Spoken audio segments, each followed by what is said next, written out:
From inside Ralph Engelstad Arena, it's time for North Dakota Hockey with Dave Hakstol. I'm your host, Dan Hammer. 4 games and counting in the chase for the Penrose Cup, and North Dakota is in sole possession of first place following a road sweep of Western Michigan. Good to be back with you, and good to be back with you, Coach, here on North Dakota Hockey with Dave Hakstol. Heck of a weekend for your hockey team. A 3-1 win on Friday, a 3-2 overtime win on Saturday. Road points this time of the year so valuable. Yeah, both good road performances. Both hard fought. It's a tough building to play in. It's a physical group that we were playing against. They play very well and very hard in their building, but we went in and found a way to get the job done each night and felt pretty good about our play. Well, you build this series as one that would have a lot of pace and a lot of physicality, and really was a carbon copy of all the games that you've played against Western the last 2 seasons. Yeah, I think so. I mean, just very competitive games. The style of the games maybe a little bit different than what we've seen over the past couple of weekends.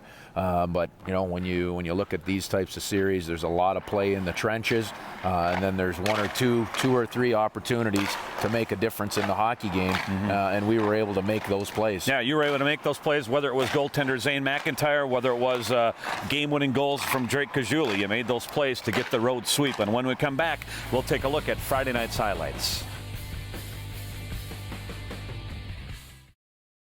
North Dakota Hockey with Dave Hakstol on Midco Sports Network is presented by Sioux Shop at Ralph Engelstad Arena, the Greater Grand Forks Convention and Visitors Bureau, Indian Triumph of Fargo, and by Hot Spring Spas and Pool Tables too.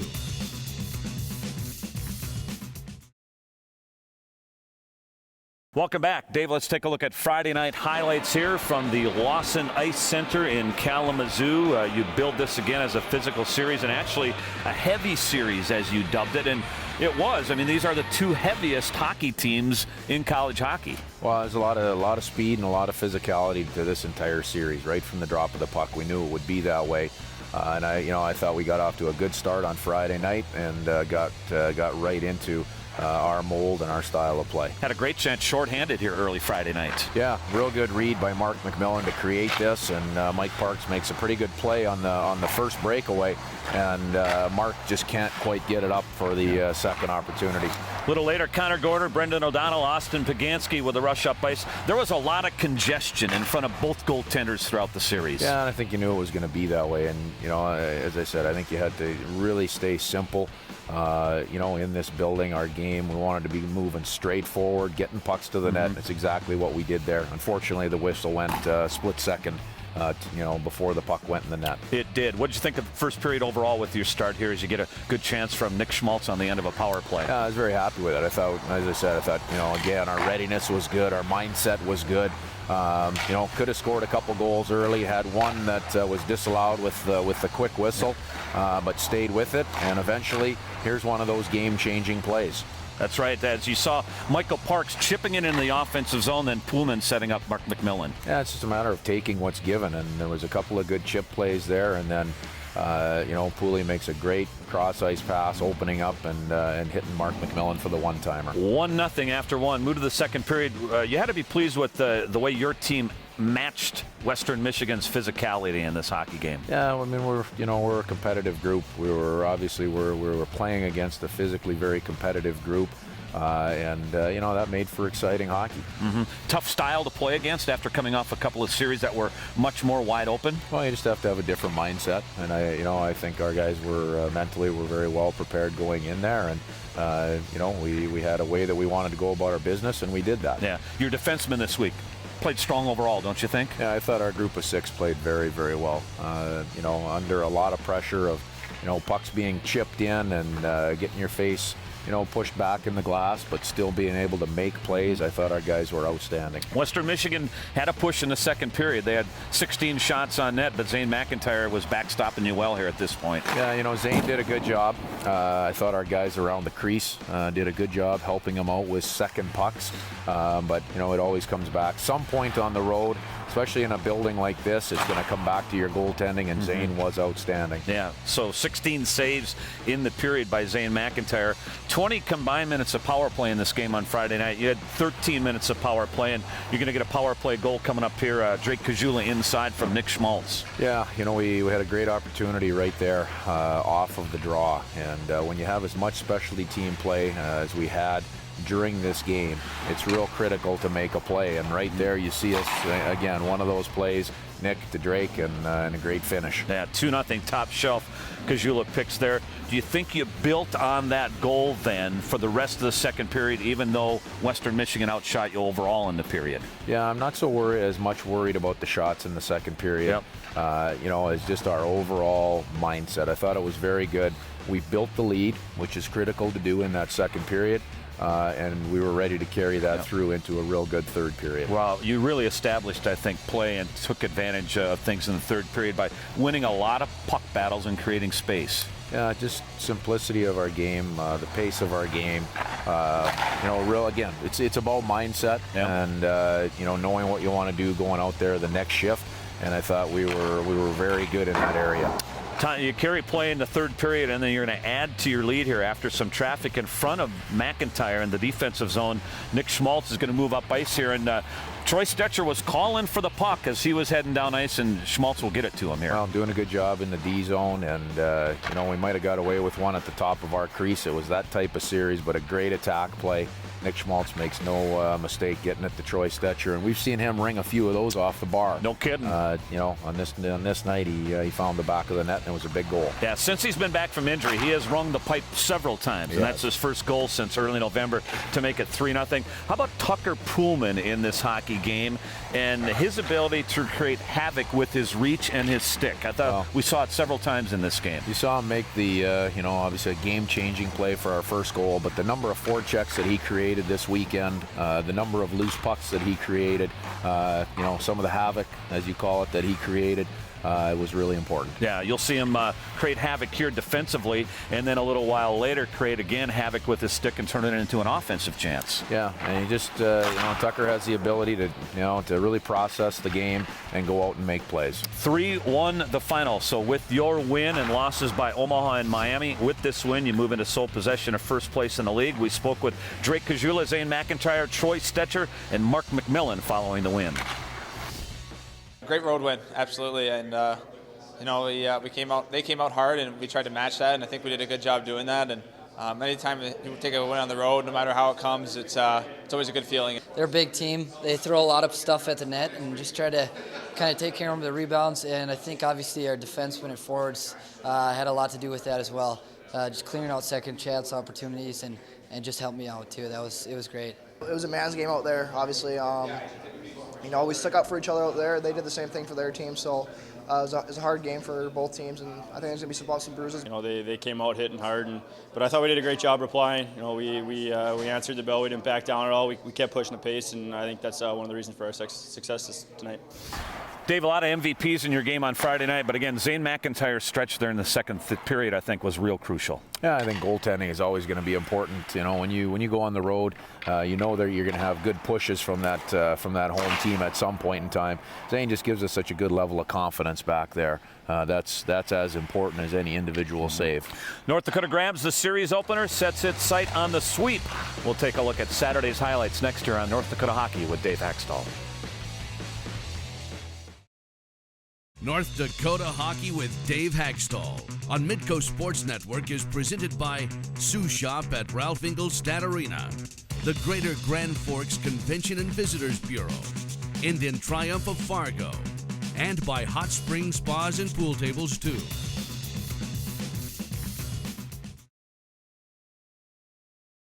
Welcome back. It's time to take a look at Saturday night's highlights, Dave's, as you gun for the sweep of Western Michigan, and you're very good on Saturday nights. The record speaks for itself on Saturday night games, and in this game, Western Michigan's had some early pressure down low in this hockey game. Well, you knew they were going to come out extremely hard, and they did. They played extremely hard and extremely well from start to finish on Saturday night.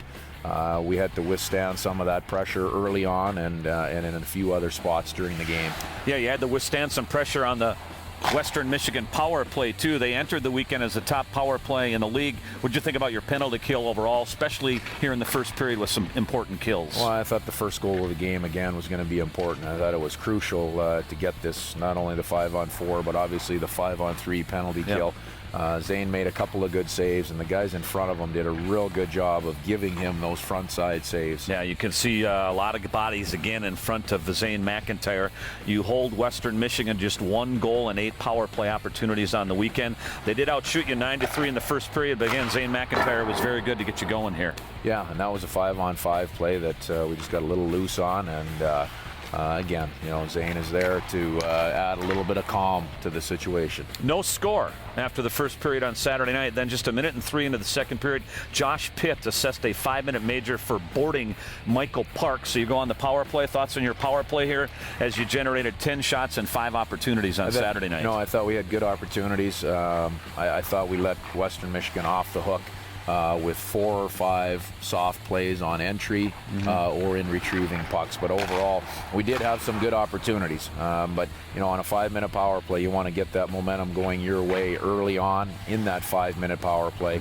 And I thought, we needed to do a little better job of that. Getting some traffic and some pucks toward Lucas Hafner here. You talk about this series being a lot of bodies on body. This series of player, I think, in the corner kind of is an indication of what type of series it was. Yeah, I mean, it was a black and blue kind of series. Yeah, it was. Right from start to finish. Walk us through your first goal coming up here, because you're going to create some, again, traffic toward the net, and Michael Parks will end up with the tip-in goal to give you the 1-0 lead coming up here. Well, their goaltender had done such a good job throughout the week in helping out their D-corps, moving that first puck, and we end up getting a little bit of pressure to them, and off of this play, we create the turnover. Good forward check, good pace again by Poolman in there. We miss an empty net, but then with Mike Parks staying at net front, we've seen Mark McMillan find his tape before, and that's exactly what happened. But it all starts with the initial pressure from Poolman getting in as F1 on their goaltender playing the puck. Well, there's that important first goal that you alluded to earlier, and it goes to your squad for a 1-0 lead. Then shortly after that, you're on a power play. Here's one of those key saves of the game by Zane McIntyre, shorthanded. Key saves at a key time. This is we end up pinching up on a play, even though it's on the power play. But again, Zane is just rock solid. We had a great second period, but we gave up a couple of one-and-done type opportunities when we were on the power play. And then late in the period, we had a couple of flurries against us where Zane was the difference. He was. The last 5 minutes of the second period, Zane McIntyre was the difference in the hockey game. Third period now, 4-on-4 offensive zone face-off. It's going to lead to your goal that puts you up 2-0. Yeah, and it's really a great play by Nick Matson. He actually is looking for Connor Gorder, and it just happens to slide under Gordy's stick. If he handles that puck, he's in all alone, but a little bit of luck, it goes right to Paul Ledoux, and Paul makes no mistake on it. Without a doubt, 4:20 of the third period, and you're up 2-0 now. Steph Patton, I got to believe he was enjoying this type of series the way he was playing. Well, he's obviously a leader in this area for us. He played hard all weekend long and did a real good job for us, creating that loose puck. Again, we had an outstanding third period going. Really liked our game, the way we were playing. There was zero risk to it. And we were creating a lot of opportunities. Final 4 minutes then. Things get a little hectic here. 3.5 minutes left. Western Michigan was on the power play and the extra attacker. And I don't think Zane McIntyre ever saw this puck, Dave. No, there's no way that he saw this puck. And, we got a little bit weak net front. 6-on-4 is a little different situation, obviously, than killing 5-on-4. Yeah. We gave up the shooting lane. And that puck had eyes. It got through a lot of bodies. Then with 30 seconds remaining, again, the extra attacker in a big scrum in front. A lot of traffic. Justin Kovacs bangs it through, and we're tied at 2 here. Yeah, I give Western Michigan a lot of credit for their tenacity. A few too many white bodies inside of the green jerseys there. And their guy Kovacs is able to find it and finish it off. So we're going to overtime, 2-2. Another overtime game for you here. And Nick Madsen here on your right, number 5, would figure big into the final outcome of this hockey game as we take a look here in the final minute 29. And again, walk us through the game-winning goal here by Drake Kajula, but Nick Madsen had a big part of it. Well, life is all about how you react to every different situation, and our team has reacted well in these situations. We won a puck. We made a couple of plays. One shot is blocked. And, the very next puck, instead of just putting it right back to the net, Nick Mattson with his head up finds Drake Kajula's open tape, and Drake makes no mistake. So Drake Kajula with the game winner. Really 3 very important points. You didn't want to go to a shootout here this night again. Every point is so critical, and to be able to make, again, that one game-changing play after Zane had a great night and our team had battled so hard was a great finish to the weekend for us. Drake Kajula, Nick Mattson on the game-winning goal.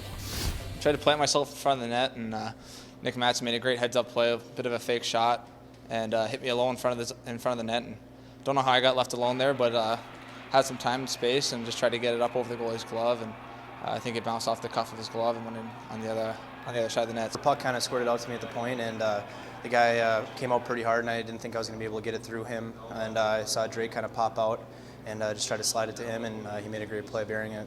Even with the sweep, we still haven't broke away, and but we just got to keep going and focus on our next opponents, and that's St. Cloud and our barn. Every point is crucial, and we want to stay on top of the standings. And we're heading home to play St. Cloud for senior weekend, and those are big. That's going to be a big series at home as well. So every point is crucial, and to get the sweep here on the road is it's a great feeling. Dave, we touched on it at the end of the highlights, but the difference between walking out of Kalamazoo with 3 on Saturday night and possibly 2 or 1, big difference at this stage of the race in the conference. Well, it is, and we walked out of the building a week ago feeling like we gave up a couple of points on home ice as we lost in a shootout. To be able to have that game turn out the way it did and make the play to gain the extra points was critical for us as we move forward in this stretch run. And moving forward means you're back here on this sheet of ice, hosting St. Cloud State this coming weekend, senior weekend. We'll preview that next year on North Dakota Hockey with Dave Hakstol. North Dakota Hockey with Dave Hakstol on Midco Sports Network is presented by Sous Shop at Ralph Ingolstadt Arena, the Greater Grand Forks Convention and Visitors Bureau, Indian Triumph of Fargo, and by Hot Spring Spas and Pool Tables too.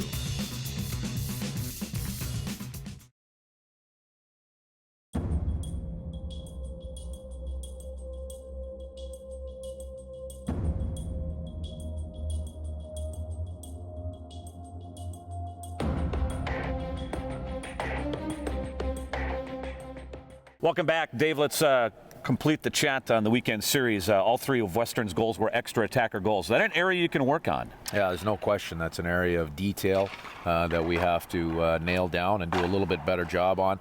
We gave up a goal on Friday night that went through our box and was scored off the back door. Saturday night, one was a 6-on-4, one was a 6-on-5. It's definitely an area of detail that we'll improve upon. All right, St. Cloud State this weekend. They're 10 behind you, but right now they are playing like they want to be a factor in determining the outcome of this league race. They're playing well. Well, there's no question. They've been one of the hottest teams in our league. And have done a great job. They had a soft period for about a month and a half in their schedule, but we know how good a hockey team they are. And at this time of year in our league, it'll be a real follow-up to the series that we've had over the past month. Without a doubt. St. Cloud State has won 5 of its last 6, coming fresh off a sweep of Omaha. Yeah, no question. They did a great job at home last week, taking care of business, doing the things that they needed to do. We went on the road and we took care of business and took care of the things that we needed to do. It sets up pretty well for this weekend with senior weekend. And your seniors will be the first to tell you that there's still a lot of hockey to be played beyond this weekend, but it is a special weekend being senior weekend. It is our special weekend, and obviously we have to work this weekend still to solidify home ice advantage within our league playoffs. Everything is still up for grabs. But for this group, it's their last opportunity to play at home in a regular season series, and that's very important to everybody in our locker room. Should be a lot of fun. Great series coming up as you continue the race for the Penrose Cup. 4 games in county heading into this weekend series against St. Cloud State. Dave, good luck this weekend. We'll recap it next week here on the show, and we're back with some final thoughts next.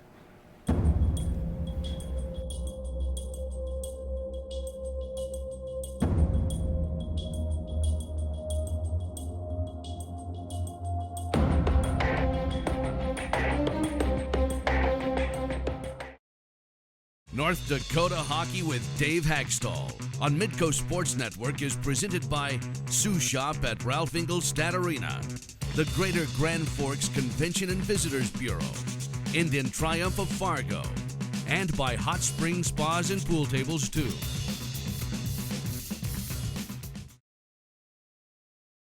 North Dakota enters its series with St. Cloud State 3 in front of Miami in the NCHC race. North Dakota now 6 in front of both Omaha and Denver. Here's Mark McMillan and Troy Stetcher on the chase for the coveted Penrose Cup. You know, every game's important now here on out, so we have a goal in mind of trying to win this league, and we can't obviously do that right away. We got to take care of business every night. The standings are tight in our league right now, and getting 3 points every night is important down the stretch here. I know our goal is to win a league championship right now, and obviously these points are huge. While North Dakota is hosting St. Cloud State this weekend here in the Ralph, another key series in the race for the Penrose Cup is in Denver, where the Pioneers, with 35 points as of today, host second place Miami with 38 points. We'll keep a close eye on that series as well. The pairwise, North Dakota remains number 2 in the nation, and the NCHC following the weekend actually strengthened its overall rankings within the pairwise, as North Dakota, Minnesota Duluth, Miami, and Denver all now in strong position to gain either a number 1 or 2 seed come the NCAA tournament. And St. Cloud State is back in the mix after its sweep of Omaha. But again, with 2 weekends left in the regular season, plus the conference postseason tournaments, a lot to be decided before the final field is made for the NCAA 16-team tournament. Coming up this weekend on Midco Sports Network, North Dakota and St. Cloud State live Saturday night at 7. And we'll see you back here next week on North Dakota Hockey with Dave Hakstol.